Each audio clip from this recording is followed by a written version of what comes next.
All right, so this is our third installment of our exponent properties. And really the name of the game on this video and these notes is going to be getting a common base. That's going to be the really important part. And so I've got a couple examples here, and it's really testing to see how well we understand our exponent properties. There's a lot of stuff going on in these. So if you want to give them a shot by yourself, go ahead and do that. That'd be great. And you can kind of fast forward and see if you got the right answer.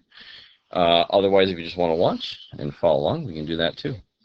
So what we're going to do is we're going to start by getting a common base. And so on the first one, we have 2 to the third, we have a 4, and we have a 64.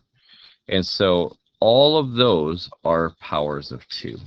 And so before I do anything, I'm going to rewrite this as 2 to the third, x to the fourth to the negative 2. So I didn't do anything there. But then 4, I'm going to write it as 2 squared. And then we've got x, and then to the 5th. And then we have 64 is 2 to the 6th, x to the negative 4. And so once we get a common base, then things are going to start falling into place a little bit. So let's deal with these exponents here. So we have the negative 2 power. We're going to bring that into both of these. And the 5th power, we're going to bring it into both of those. And so this ends up being, oops, that's not what I wanted. There we go. 2 to the negative 6, because 3 times negative 2 is negative 6. And then x to the negative 8. And then 2 squared to the 5th would be 2 to the 10th. And then x to the 5th. All of that over, maybe I should kind of separate these so we know that there's a new step going on here. Over 2 to the 6th, x to the negative 4. So all I did, my first step was get a common base. So that base is going to be 2. My next step is I'm going to distribute that exponent to get rid of those parentheses. All right, and so now what I'm going to do is I want to try to get rid of all those negative exponents.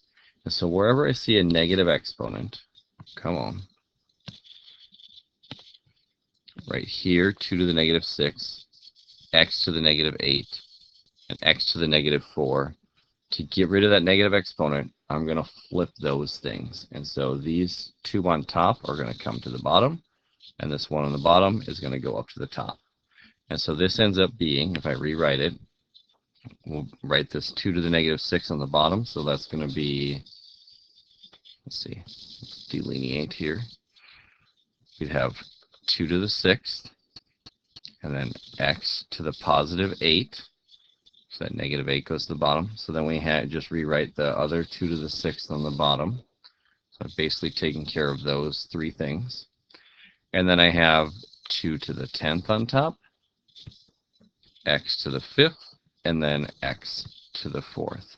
And so I just rewrote this, making sure that everything has a positive exponent. And so let's get rid of that. There we go. So now we got to start thinking about, well, let's combine things and just make our lives a lot easier here.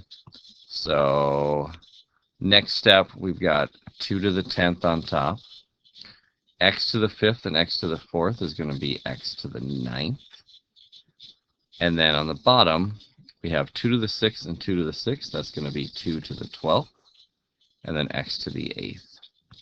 And what you should be thinking here is slashing stuff out. And so if we have 8 x's on bottom and 9 x's on top, you cancel out 8 of those x's, and you'll be left with just 1 x on top. So it'll be x to the 1st on top. And then if we have 10 2's on top and 12 2's on bottom, we're going to cancel all those out, and we end up with 2 2's on bottom. So it'll be 2 squared on bottom.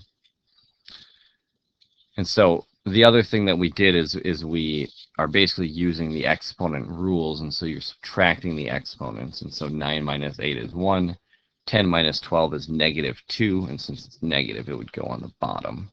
And so this ends up being x over 4. 2 squared is 4. So all of that messy stuff just simplifies down to x over 4. All right, so if you got x over 4, marvelous job. If you didn't do it, that's all right. You learned something, hopefully. Okay, let's head to this second example here. Come on. There we go. I think it, okay. So there we go. And so same thing here. I want to get a common base. And so I see a 3, I see a 9, and I see a 27. All of those are powers of 3. And so I'm going to rewrite these as powers of 3. This is going to be 3 to the 4th. And then 9 is 3 squared. And 27 is 3 to the 3rd. So it'll be 3 to the 3rd to the negative 4. All right. So a lot of stuff going on here. We've got some negative exponents. We have some radicals going on. Let's see. So we've got 3 to the 4th on top. And then 3 squared to the negative 7th would be 3 to the negative 14th. And then on the bottom, we have the square root of 3 to the negative 12. All right, so we're just breaking it down step by step here. So this ends up being, I'm going to take care of this bottom here. Well, let's not do anything with the negatives yet. So 3 to the negative 14. And on the bottom, we'd have 3 to the negative 12 to the 1/2 power, which ends up being, let's see, 3 to the 4th times 3 to the negative 14th on top still. And if we have 3 to the negative 12th to the 1/2, that's 3 to the negative 6th. Okay, now we're at the point where everything is kind of simplified down. We just have to take care of these negative exponents. And so we're going to flip them. That 3 to the 4th does not move at all. That stays just where it is because it's not a negative exponent. And so this ends up being 3 to the 4th times 3 to the 6th on top, and then 3 to the positive 14 on bottom. So if we have 3 to the 4th and 3 to the 6th, that's 3 to the 10th over 3 to the 14th. And then just think about, just like we did before, we're going to be slashing out 10 3s on top and bottom. And so we're going to be left with nothing on top, so we just write 1. And then we're going to be left with 4 3s on bottom, so 3 to the 4th. And so this just ends up being 1 over 81. So once again, all of this just simplifies down to that. All right, so I've got another couple examples. I got this slide and then one more really quick one after this. Same kind of idea here. We want to get a common base, but these aren't necessarily powers of one another. And so what's going to be easiest to simplify these square roots is getting common multiples of these. And so let me explain what I mean here. 15, you can break it down into 5 times 3. And 5 is just 5. It's a prime number. And so if we have 5 times 3 times the square root of 5 times 3 times the square root of 5, this ends up being the square root of 5 squared times 3. Well, the square root of 5 squared is 5, so this ends up being 5 square root 3. So the idea is you want to figure out multiples, numbers that are the same factors of these numbers. That's what I'm trying to say. So on the second example, I've got a 24 and a 12. Well, what's the greatest common factor there? It'd be 12. And so this ends up being the square root of 2 times 12, and then 3 times square root of 12. So what we have here is 5 times the square root of, let's do this. Let me back up here.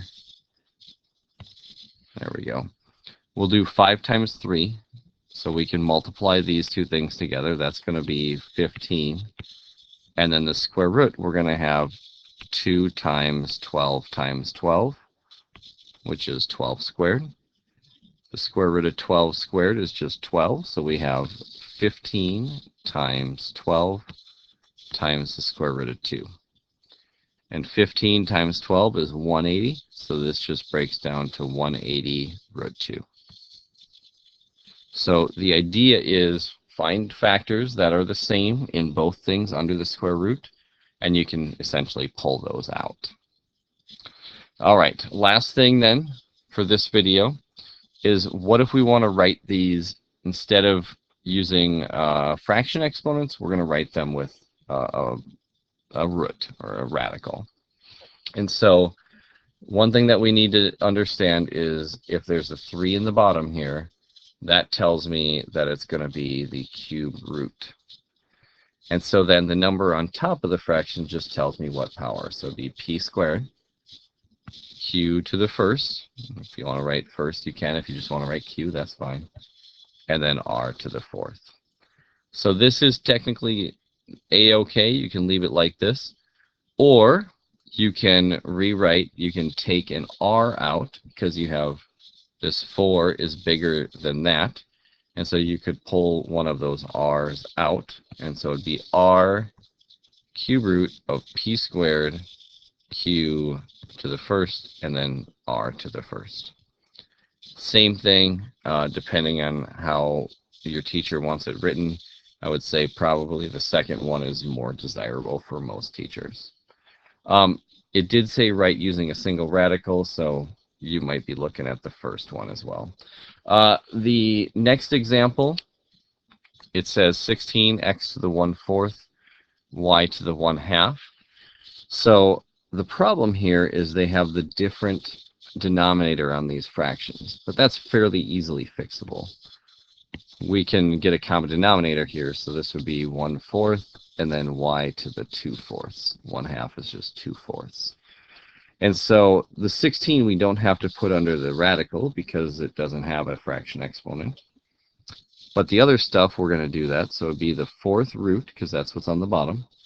And then it'd be x to the first, y to the second. And that's it. All right, so that's it for installment 3 of exponent properties.